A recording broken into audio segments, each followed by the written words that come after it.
the senior leader always needs to be thinking about what is the tone they're setting, and that includes the emotional tone you're setting. Are you modeling calmness and competence, or are you modeling panic? About 10 years ago, I'm thinking, oh, I'm a good listener. I'm a good active listener. Yeah. And then somebody said to me, I feel like, you're not giving me a chance in this meeting. You're not really listening. I took it to heart because I thought I was so good. And I watched myself in a meeting. I'm like, you can never work too hard on being a good listener. Things adult learners need. They don't just need information. They need to practice. They want feedback and they want to interact with their peers. You've got to have these things to have effective training.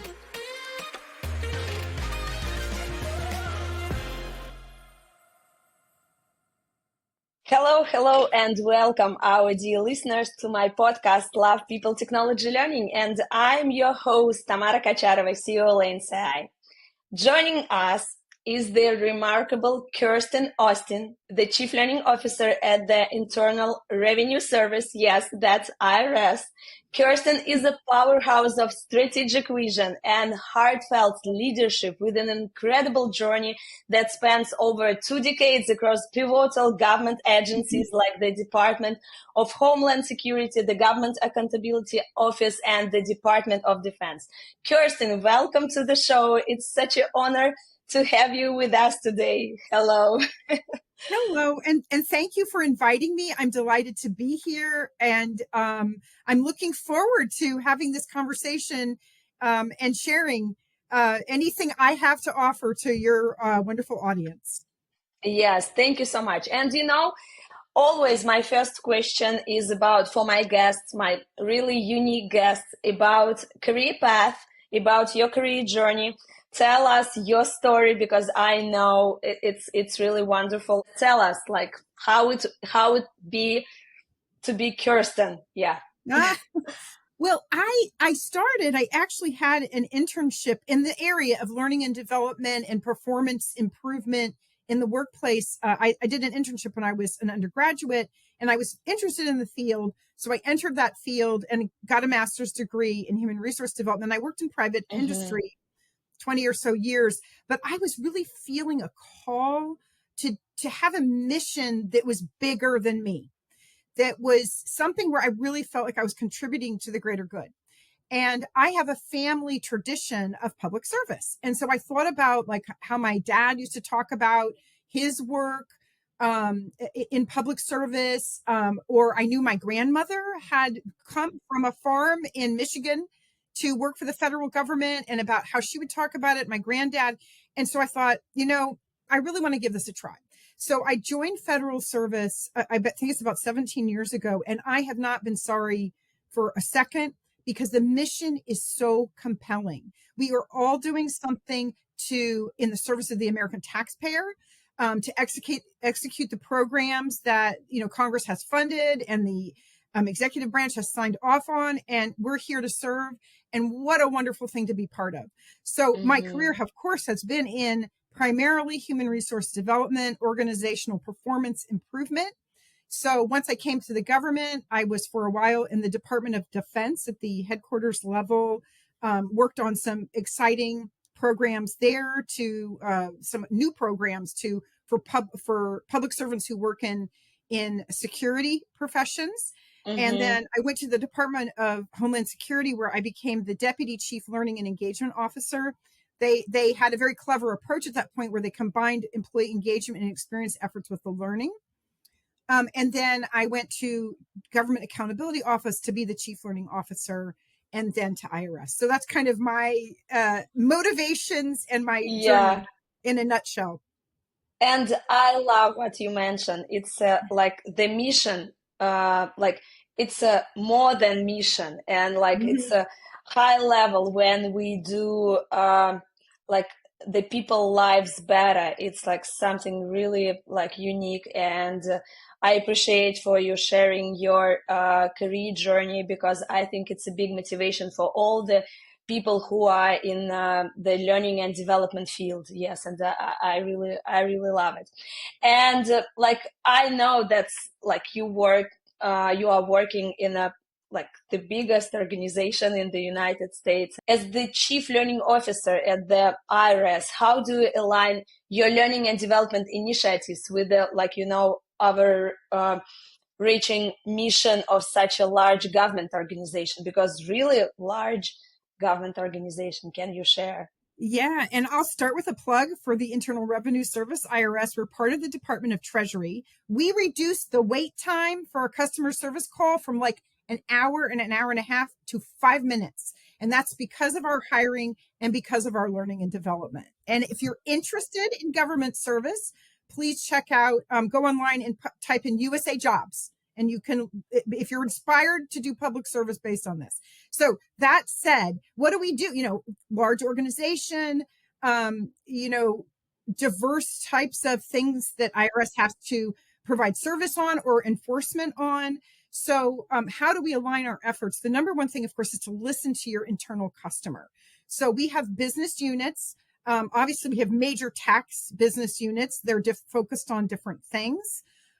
We have both informal and formal methods of communicating with them and collaborating with them to make sure we're hearing, what are your pain points? What are you hearing? What are your hiring plans? So we can make sure there's new hire training. And then we also make sure that there's, ongoing training. So listening both informally and formally through formal governance structures is really important. I would say that's the number one point. And when you're in a large bureaucracy, we have to be a bureaucracy. You got to have the formal as well as the informal, but you got to have both. And then the other thing that we do is we really try to work with the customer, the business units, on what are the measures that are meaningful for you. For example, one of the things we've recently discussed with one of our tax units is it's really meaningful for them. How long does it take a new hire to become proficient, which means they can, for example, answer the phone on their own, for example. And they wanted to get that time down. So we designed together a metric that said, how is this revised and updated and more interactive training helping prepare those new hires to be proficient and ready to perform in a shorter time and reduce errors in how they answer questions? So I think the second major pillar is making sure you have meaningful metrics and measures and tracking that speaks the customer's language about what they need to achieve. Oh my God, I love it. Like when you mentioned that, it's like we ask our internal customers, because you are working for the customers, and it's a brilliant. It's it's a high level value which we could support in learning and development, and I really love it. It's really brilliant. And Kirstin, you've led learning and development efforts across various government agencies, including the GAO and DHS. How have these diverse experiences shaped your approach to talent and development? Yeah, when I read that question, I thought, oh, that's a good one. So my first thought is human beings act like human beings wherever you go. So absolutely, you're going to see the same types of strengths, the same types of roadblocks, So, you take that in. One of the things I'd like to say in favor of this field that we're in, the learning and development field, is every place I have gone in the government, the level of dedication to adult learning that I see in our learning and development units, no matter the government agency, it's so high. Right. People take this seriously. They take it upon themselves to stay current. They really want the employee to have a good learning experience that results in better performance. So massive kudos to these, all these training professionals that are out there. So that's a consistent theme I've seen across. Now, and then humans act like humans wherever you go, but you will discover when you change, like from DHS to GAO to IRS, you do have to take time to figure out what's the culture? What are the cultural assumptions? And some of it's even funny. Like there's some organizations where if you're on time to a meeting, you're actually late. There's other organizations that if you get there within the first 10 minutes, that's great. So you have to know, you have to know which type of organization you're in. And that's kind of like given, I'm saying that just as an illustration. You have to learn, 10,000 things like that. What's the culture here? How do I speak to people? how do I reach out? How do I build alliances? So you have to learn that. And then some of these organizations are so large, such as DHS and IRS, so large that you got to take some time to learn the mission. Like, what are we trying to accomplish here? And what are the challenges that we've had? Like, what are the stubborn challenges that have been around forever? What are the emergent challenges? And then building your alliances. So there's similarities and there are differences in what they have to deliver on mission, and what their roadblocks are for them in delivering a mission do vary. Yeah. And like, I love the key idea that we are all the human. And if we are human here in this, like in this place, in another place, we'll be the same human. And it doesn't matter what language we are speaking. It yeah, it's because about our soft skills, about like human skills, like about our empathy, about like how we can listen people, how we can talk, how we can care about people. It's really means like a lot. Yes. And I love this key idea of you. Yeah. And Kirstin, in your like role, how do you foster an inclusive culture that supports workforce growth and retention, especially in high stakes environments like the IRS? So, from the learning, I'm going to answer it from the learning and development area because that's where I am. I think, again, I have this wonderful support of the enthusiasm of all the training specialists that work in our organization. And some of them are in this IRS university that I'm leading, and some of them are embedded in our business units. So making sure that they feel empowered to, one, take on new learning and challenges of their own, and also that they model that for others is really important.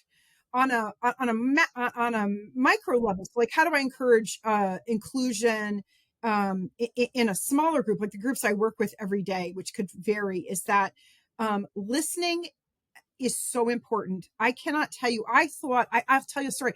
About 10 years ago, I'm thinking, oh, I'm a good listener. I'm a good active listener. Yeah. And then somebody said to me, like, I feel like, you're not giving me a chance in this meeting. You're not really listening. It's like, oh, I took it to heart because I thought I was so good. And I watched myself in a meeting. I'm like, you can never work too hard on being a good listener. And that to me is the number one thing for people to feel included and to set a tone for inclusivity. Because if you're modeling as the leader that every voice that's been, every person that's been invited to a meeting gets a chance if they want it, to voice their opinion, and it's heard, and everybody's treated with respect. Now, everybody won't get their way. Obviously, in an organization, you take in the data and you make a decision and you move out. But if people feel that you have listened to them authentically and you've taken it under consideration, that really builds inclusivity. And then your leaders that cascade down from me, they're going to see that's the expectation. You've got all these talented people, include them.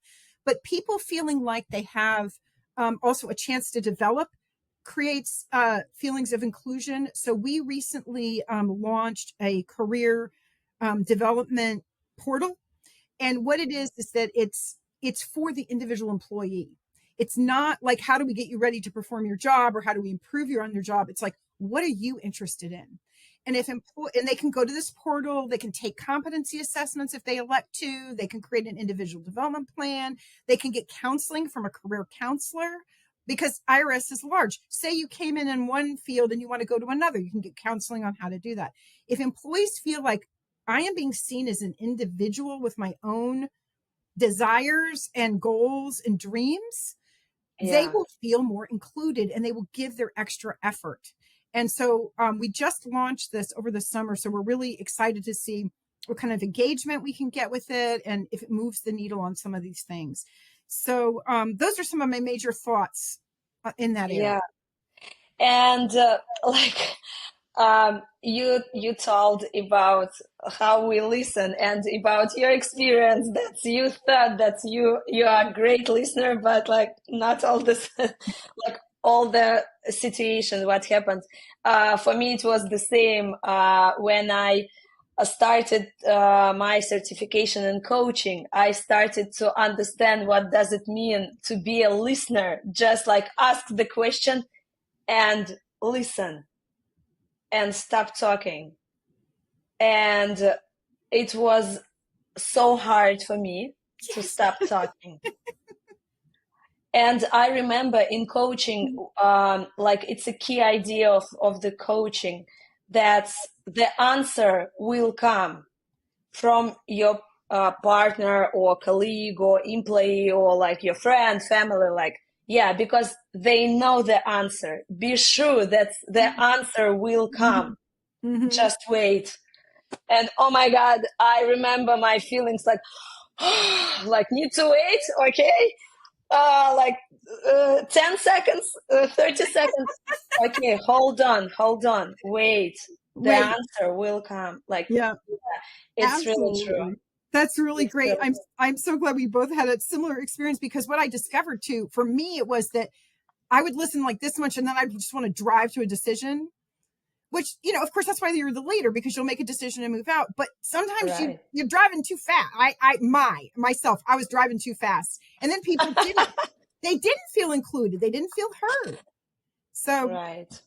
anyway. Yeah. It's like, yes, it's why I love podcasts, because I can ask the questions and listen. Yeah. Yes, I love it. Yes, thank you, Kirstin. Yeah. And like my next question will be about maybe like some story which you have. Can you share a pivotal moment or project in your career that significantly influenced your strategy in human capital management, like in learning and development? Well, so one that comes to mind, and I did think about this in advance, but one that comes to mind had to do with it. I was at an agency and we had to get a new learning management system. So this isn't like designing a curriculum, but it's key to all of us who are working in learning development. You've got to have, and I know sometimes people use a different term now, but think of a learning management system where you're tracking and you're able to recommend curriculum and all that stuff. And also in government, and this could be true in many places in private industries, you've got to make sure it's very accurate, because you might have a statutory requirement to prove that people have done certain types of training. So we were in this agency, we had to get a new one. Before I arrived, they had been trying for years to get a new one, and they could never quite get it over the finish line. Like IT would say no, or they'd lose their funding, or, you know, like on and on and on and on. So I was like, I'm going to get this done. I'm going to get it done so fast. So it took, I think, about 2 years, which was much longer than I thought it would take. But I'm going to tell you what I learned are things that are applicable to any human resource or learning and development project that's large like this, like a learning management system, or say you were trying to redo all your leader development approach or something. It would be the same lessons, which is, yes, set aggressive goals. But if it's for a big prize, like an entirely new learning management system or an entirely redone leader development program, be open to be flexible about how fast you're going. I had an incredible teacher once who said, go slow to go fast. And so what she meant was, don't shoot yourself in the foot by keep pushing when you're getting some kind of resistance or you can't move it forward. If you slow down for a little bit, you may find a different way forward. So that's why this took longer. We had to slow down 2 or 3 times to be able to move forward in a meaningful way. But it was really worth it, because what we had to do, spend more time on, was some of it was like technical, meaning we had to find the right purchasing mechanism. In government, that's very complex. The right way to purchase is very complex. So we had to find the right way to purchase. We had to find something that was going to meet the IT standards. And we had to find something that was acceptable to the business units and did what they needed it to do. We had to work with the union because it would impact union members. So when you're talking about that many players, it was definitely paid off to go slow to go fast, because by readjusting our expectations, really learned it had a huge payoff in the end. We launched this wonderful, well-functioning learning management system. The other thing is that the importance of perseverance in our field. I bet other people have experienced this, that leadership on the business side, be you government or private sector, oh yeah, we want to do this project, we got to, and then you go in, you're like, we're ready to do it, and they're like, oh, well, we're not ready right now. And it's so easy to figure, like, throw your hands up in the air. I'm like, oh, I give up. No, you always put things in your, I'm mimicking putting something in your back pocket. Always put things in your back pocket because you can come back to it. And then, or you figure out another way around, and you persevere with cheerfulness, with friendliness, with team building, with colleague building, across your customer base. And then you figure out when you have to be tough and hold the line. So those are my thoughts. Oh my God. Yes. And I love it. Like to go slow, like later to go faster.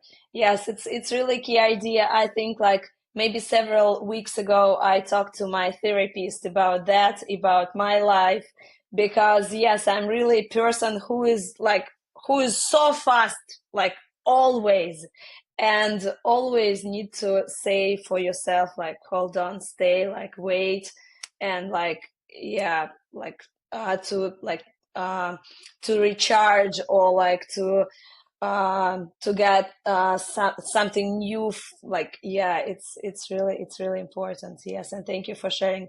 And you mentioned right now about the team, and I have a question for you, Kirstin. What the team means for you? What is that for you? Your team, like maybe in learning and development, like your university where you are working right now. So what does it, what do they mean The to me? team, yes, means to you? Maybe some values which you support, maybe some really important for you, like for a leader of this team. So I do think, Maverick, we were just talking about this morning with our senior leadership, which is that the senior leader always needs to be thinking about what is the tone they're setting, what is the, and that includes the emotional tone you're setting. Are you modeling calmness and competence, or are you modeling panic? So, and then also the leader has to have follow through. So people have to count on you that you will, when the decision has to be made and we have to move out, that you will move out, and you'll take the hits. So from a leadership standpoint, you've got to model the behavior you want, which for me is we're respecting everybody in the workplace, on the team. Respect is absolutely crucial. Assume the best about others. Don't tolerate disrespectful behavior, because if you tolerate it, it becomes the standard. But then encourage, free contributions, like I mentioned before, and push them, though, because people actually like to be pushed. I mean, pushed in terms of like, take this farther, take it farther, take more responsibility, expand that thought more. One of my favorite phrases when somebody has said something, like proposed something to me, is tell me more about that. Tell me more about that. Because people may be used to like, okay, I'll present this and I'll be passive and then I'll just wait for senior leaders to decide what to do. No. You got to be in it. Tell me more. Show me. And then if they've given me something that's interesting, but maybe it's too vague, then I have pushed them. Make this more concrete. Put it forward. So our values are that we're all in this together. We're going to be respectful to each other, but we're in it together to get results. So if you had presented something fluffy, you're going to have to go back, take it to the groomers, and get it tightened up. And make it look like a freshly groomed poodle that looks precise. And take from there. I know that's not a poodle. Great analogy, right? Right. So those are some of the things I think that people look for in their leader. One is the respect. Everybody gets a chance, but you will be held accountable for moving things forward and producing results, because people want that. They want to feel that power and be empowered that way. Yes, I love it. Thank you so much. And right now you mentioned about like leadership skills and about the leaders, and leadership development and the executive level is really crucial, like for all the organizations. what unique strategies do you employ to cultivate leadership skills, like among senior leaders in your organization? Like, I really curious about that. Yeah. So we're in an interesting position where we're doing some transformation. So government, and this isn't just IRS, and any government agency can be a little insular. Like you can think, oh, well, we'll do all our internal leader development because our mission is unique. Well, of course, our nobody else is collecting taxes, right? So our mission is unique, but that can create a very insular mindset. So one of the things we're doing is we are making sure we're sending our leaders to outside leader development programs.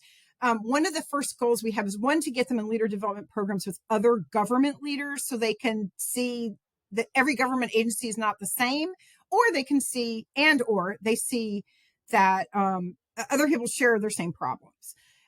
So we found some good ones. We're sending them into mix and match, but we also want to send them to private industry where they can mix and match with private industry. And we get a lot out of sending people to conferences that way where they can mix and match with private industry. So we're learning from each other because people have got to open their minds, not be narrow. So that's one of the things that we're really focusing on in the next few years is opening minds, providing more variety, not just internal learning and development, but external. We're also really focusing on the environment and the culture that leaders are creating in their own, no matter if they're frontline leader all the way up. We're focusing on helping them create a more collaborative environment, a more listening environment, more compassionate environment. People may not think of this, but most of IRS is under a really rigorous production environment. Just similar to private industry, you got to do X number of calls, like a call center, like a credit card call center or a bank or a brokerage firm. You got to do X number of calls. You got this level of mistakes. And, and our security requirements are insane, just like a brokerage house or a credit card.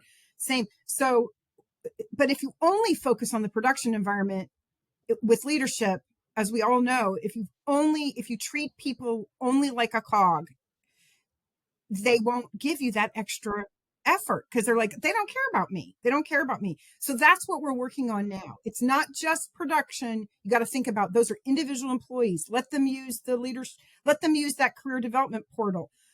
Listen to them when they say they have an issue. Let's model that empathy, that compassion, and create that environment. Yes, and Kirstin, you mentioned career development portal, you mentioned learning management system, which you have. And I think it helps you to measure maybe sometimes the result of learning and development initiatives. How do you measure the success of your learning and development programs, and what key metrics do you focus on to ensure that they drive performance optimization? Because right now you talked about leadership development, and it's the same. It's the biggest development program in the company. Can you tell us about this point? Sure. Well, like many people, if your listeners, if they're in the learning and development field, they're probably familiar with the Kirkpatrick model of evaluation, the 4 levels of evaluation. So yes, we use that, of course. And then we also have some really important completion and throughput metrics that are important. And some people are like, well, who cares about throughput? Because that's not telling you the result. You got to know, who are you reaching? We've got 100,000 employees. We have to know who we are reaching by their occupational series, by their grade level. That's the level in government speak. You need to know who we're reaching and what are they completing? What are they not completing? Where is it falling out? So you need all of that kind of operational metrics. You need that, and you need the Kirkpatrick. But what we're trying to do, and I think I mentioned this a little bit earlier, what we're trying to do is to take our Kirkpatrick model to the next level and do more 3 and 4 level. So that's where we work with a business unit and say things like, let's look at this series of curriculum that we've got for this particular, category of employee. Let's measure how many packages they can work, in a day before. How many can they measure? How many can they complete after? Or how many mistakes are they making before? How many they are completing after? And then we'll be able to take it up to even a higher level and look at the organizational impact for a particular business unit. What is it doing about meeting their overall business goals? So I think most of this will sound very familiar to anybody in the learning development field, that you have to care about all of these things at the same time. Who are you reaching? Are you reaching them on time? Are they completing things? And then what is the value you're delivering to the business unit? Are you improving the performance? Are you lessening errors? Even we're going to look at now is, can we show any impact of proper and better training on retention? Which is, of course, hiring is massively expensive. If you have high turnover in certain fields, it's expensive. So we would love to be able to show that. We're working on that. Yeah, it's really good, and I love Kirkpatrick, the model, and but like honestly, I didn't see so many organizations across the world who implemented like all the level, because so simple to implement, like first 1 to 3 levels, but like highest it's crazy, and it's a success if you can implement and analyze like everything about like all the model. It's really like. And I'll say I'm really proud of our team because we have very successfully done a number of level 3 evaluations. So we want to take that success and expand it more broadly, and then start looking at some 4s. And I think now that we've stood up this IRS university, and we've got better formal structures for reaching our business partners, we're going to have their ear, and they're going to be interested in this. They want to know. What's the business impact. It's great. And like my next question will be about like the trends, because the business wants to know more about what happened in learning and development. But like we have a trends, and many of corporate universities, they love to use trends, but not for the, business outcomes or something. And like, how do you stay ahead of emerging trends in learning and development to ensure your organization remains like competitive and its workforce is future ready? Right. So probably some of the stuff I'll say about future trends will sound very familiar to all of my colleagues out there, which is, what does the future of work look like? How much is it going to come back into the office? How much will be blended? What does that do to learning and development and work? Another huge trend, of course, is artificial intelligence. We've already started trying to use some artificial intelligence to help us develop materials that then have to be reviewed by subject matter experts. But it's a huge time saver, especially in any kind of organization like ours with a lot of rules. There's a lot of rules, there's a lot of procedures. So it's really ripe for artificial intelligence. So I'm so glad we've gotten started on this, and we'll see how it goes over the next year. So that's a huge trend. And then it's funny because I feel like I don't know if I can call it a trend. It seems like it's always there. It's always like coming back up. Maybe it's because of the normal ebbs and flows of businesses being like, yes, we want really interactive training. We want training where people can practice and get feedback before we turn them loose, on the job. And then they'll be like, oh, that took too long. Let's cut it back. Let's just show them some PowerPoint slides. And then they're like, wait a minute, nobody can do the job. Well, yes. So we're seeing some of that, that constant cycle. I think I've seen that cycle over my entire career. We're like, oh, wait a minute, we better do this in training. So we're really working on that right now to reinvigorate curriculum with things adult learners need. They don't just need information. They need to practice. They want feedback, and they want to interact with their peers. You got to have these things to have effective training. So how do I keep my team up to date on learning and development trends? Is conferences are fabulous, and that could be a little local conference. Those are great. We have some that are just government. Then we go to some that are government blended with private industry. We have subscriptions. And because of what I said earlier about people in the learning and development field being so enthusiastic and devoted to their work, it's not hard. It's not hard to do.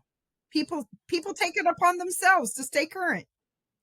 What's your favorite conference in learning and development industry? Like, what's your favorite? And like, it's really fascinating, but like maybe something which you can share. Well, Of course, the ATD conference is always a good Yeah. one, but it's very big. It can be Big, overwhelming. right, So recently for myself, if I'm talking to other right. leaders, I have enjoyed some conferences organized by Gartner, and then they just Yeah, bought some company, and I'm going to forget their name, but it's through yeah, Gartner, where they organize conferences that are kind of regional, and it's the leaders come together.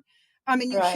you hear from them, and you also then hear from vendors, and people are like, I don't want to hear from vendors, but they actually have curated it in such a way that the vendors you're hearing from are really giving you cutting edge, like how do you say current?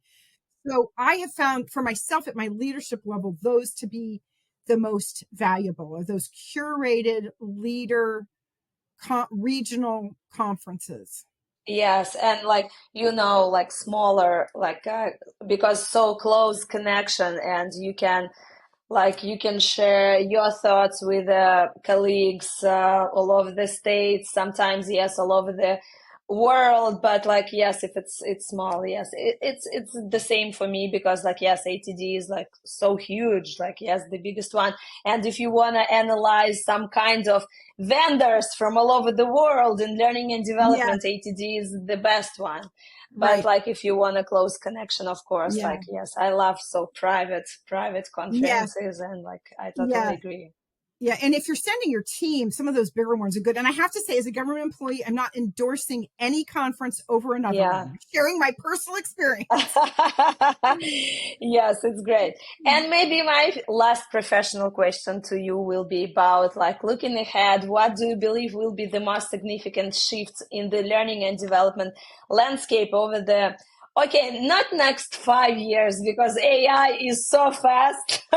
Maybe next, I don't know, maybe 2, 3 years, and how are you preparing for them? Yeah. So, well, AI is going to be really instrumental, and not, but in every business lane, Right. to It see what doesn't you can matter. use. Learning. Yeah, Yeah. what you can use it for. But I actually think what we're seeing is trends in businesses wanting, where our business partners wanting to invest in ongoing learning. So you could have inline learning where you allow employees to do some micro learnings in the flow of the day's work.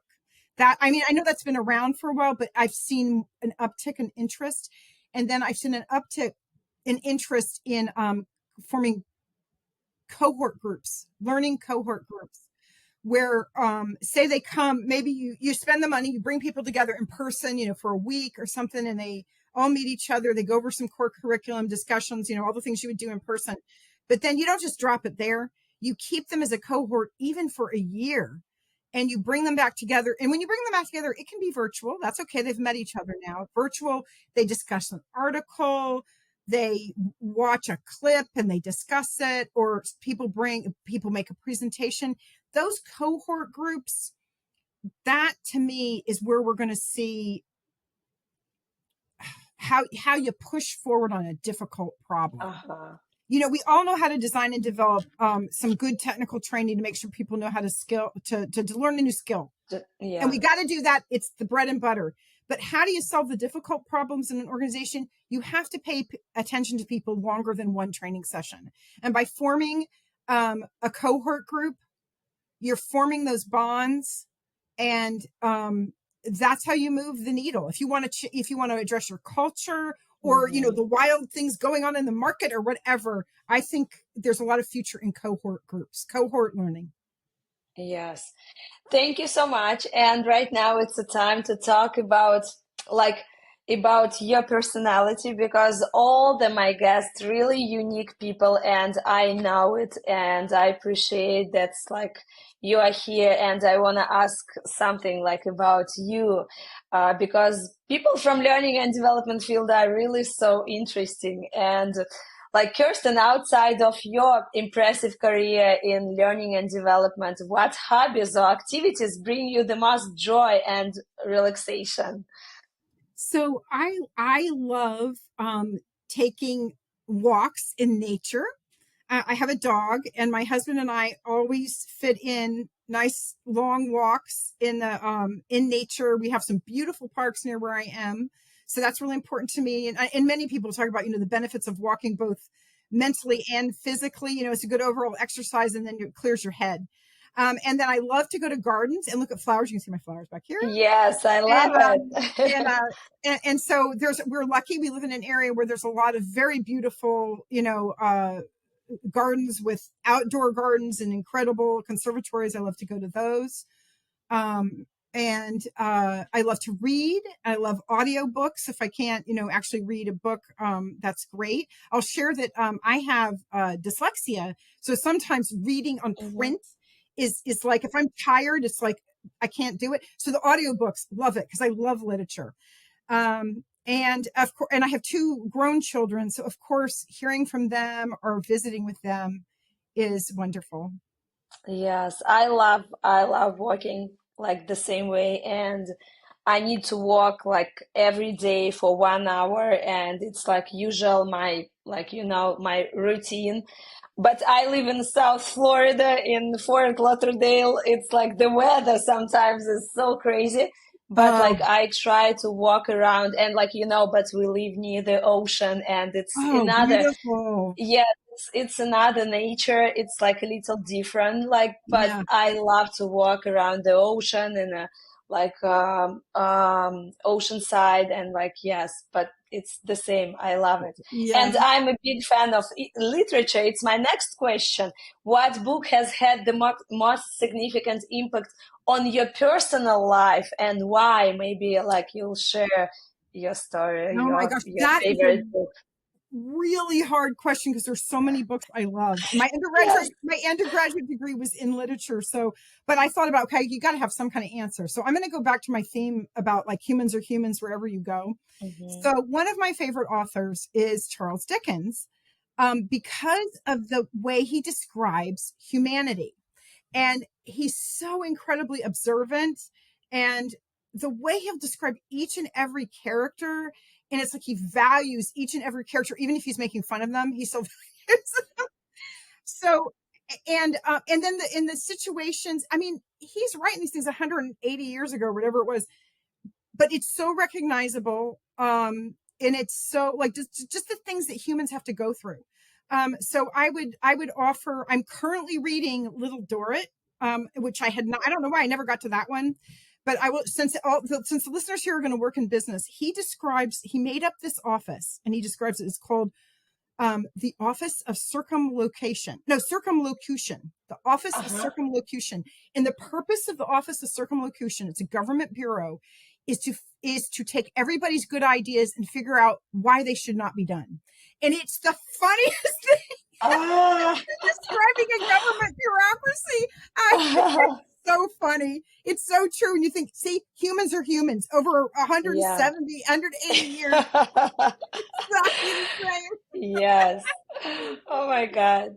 Yes, but I totally agree about Charles Dickens. Like, yes, he is really like the author who could write about the people, like about the values, about the characters, and like to make them so human. And in another side, not so human because like the other side of humanity, it's like, antipode. Like yes, it's.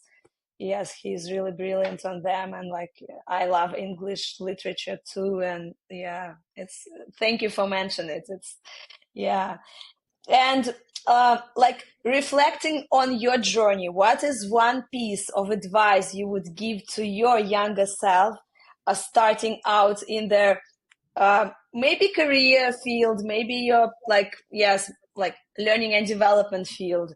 Yes, can you I think, think about that? that's a hard one, but well, maybe it's not hard for some people, but for me, it made me ponder. And I think what I would tell my younger self is try to do some rotations in other parts of HR.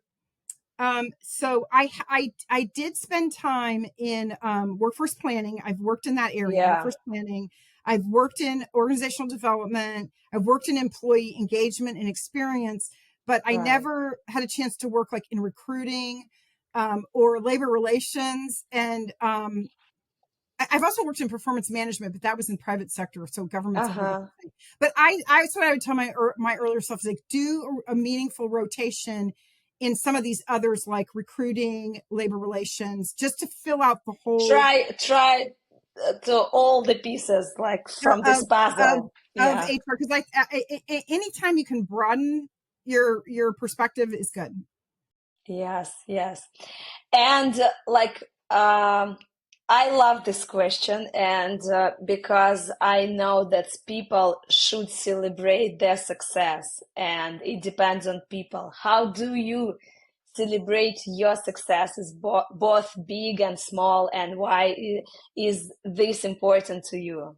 Yeah. So for work successes, the way I celebrate it is I've got to do it with other people, and I have to do it by thanking them what they did to make this a success, and that brings me great joy. And that could be anything from like yesterday, I sent a few emails to team members because they had gotten some of our offerings up on this internally public site, and they were very nicely worded and nicely branded. As simple as yay, yay, you got this up, you're really promoting IRS University, that's great. And then I feel like I'm celebrating with them. And then if we have like a big team success, I think it's important to do both formal things, like we have an employee recognition event, which in our case has to be virtual because we have employees all over the entire country, many states. So we do it virtually, but we make it like with, some solemnity and formality, Yeah, because you need that. And then people need a nice certificate right. because that's all we can do in government. But then you need every day being grateful and thankful for everything that everybody does, is how I like to celebrate. And I like to say it a lot. Yes. Okay, thank you for sharing. And Kirstin, I have three last questions which I ask my guests. And first question is, what was the last thing you asked ChatGPT or Claude or I don't know, Gemini or Microsoft Copilot? Like, yeah. Well, now we are not allowed to use any of those at work, because of the security concerns. But at home, I thought about that. I said, I asked it to take like 3 different documents and write me a letter from it. Oh, wow. A letter kind of Yes. summarizing it, and it worked pretty good. I mean, you have to go back because sometimes it will come to funny conclusions, but it worked pretty Yeah, good. it's good. Yes, I love it. And like you mentioned before in like a project which you have inside your company about AI, that you save the time with subject matter Yeah, expert when like, yes, prepare the content. It's like the same way, like, yes, in yeah, our life, I use in my like usual life, I use ChatGPT because it saved my time and like, yeah. yeah, yeah, because it's so expensive. Just time is so expensive It's at so our life. expensive. Or sometimes you might have like writer's Absolutely. block or something. And just by it Yeah, writing you a draft, then you can get into it. Yeah. right. Second question. All my guests love this one because it's something special for them. Tell your favorite quatrain or lyrics and explain why exactly you chose Yes. it. And I've got it here on my phone if you can give me a second. So this is a poem by Emily Dickinson. And she's just an amazing, fascinating character in terms of her life. And if you know Emily Dickinson, she really didn't title her poems. So like the people who collected them would just give them numbers or just quote the first line. So this poem was written in 1862, and it's 3 stanzas of 4 lines each. So I can just read the first one if you want me to stick to 4 lines. Do you want me to do that? Yeah. Okay. Okay. The brain is wider than the sky, for put them side by side, the one the other will contain with ease, and you beside. Wow. Yeah. Yes.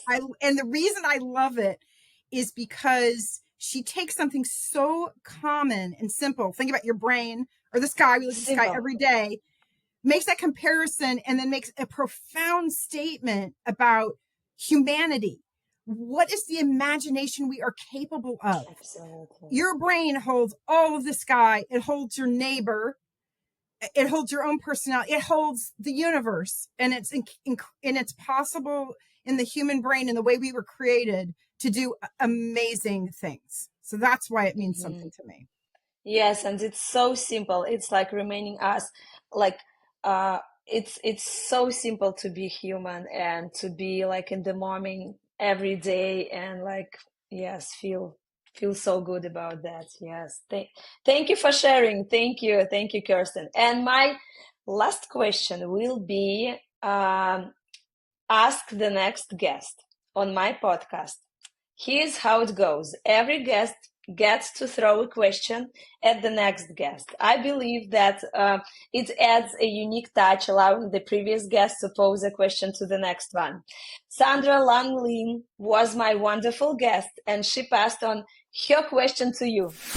How does the topic that they were discussing, like how is it similar to a blender, or how is it similar to a spatula? Like something like that forces them to really think like in an analogy about what they were doing. Like if it would be like, I don't know, space or universe or something, like what kind of analogy you can use for learning and development field and industry? How do you feel it? Oh my gosh, that's a really good one. Okay, you got to give me a moment to think. I think learning and development in an organization is like a very successful pack of wolves. And the reason is the pack of wolves has to really cooperate to be their full wolfiness. So to really be that self-actualization and be a very successful wolf pack, they have to cooperate in their hunting.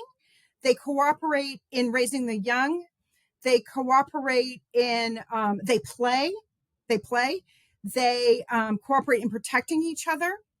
And they even cooperate with the other packs that might be nearby. They make sure that they don't overlap in their range so that they don't have a needless fight, where a bunch of wolves would be injured. So they're very rational. They're like, let's have a discussion with our business partner over here. You're going to stay on that side. We'll stay over here. And then we'll all be able to thrive. So I'm not thinking about like the big bad wolf from the fairy tale who's going to attack you. I'm thinking about how they function together to be their full selves. So learning and development needs to do that for the organization, because we need to make sure everybody has got a role as part of the wolf pack, that they're able to be their full selves and that they are contributing in whichever way they're supposed to contribute. Are they protecting? Are they hunting? Are they raising the young? Are they instigating play? That's important. We know play is important for learning. And then we all thrive, and then we all have beautiful coats, right? Because we're wolves and we look fabulous. So absolutely. Oh my God. Thank you. And it's your turn, Kirsten. Ask my next guest about something which you want to listen. Oh my goodness. My brain is just going to go like blank. I got to come up with something. I'm thinking about, I would like to know how do you as a learning and development leader, create, an environment where people can be fully human? I love this question. And Kirsten, thank you. And guess what? We've done. We did it. Oh my God. Thank you so much, Kirsten, for this episode and for your coming, for your time.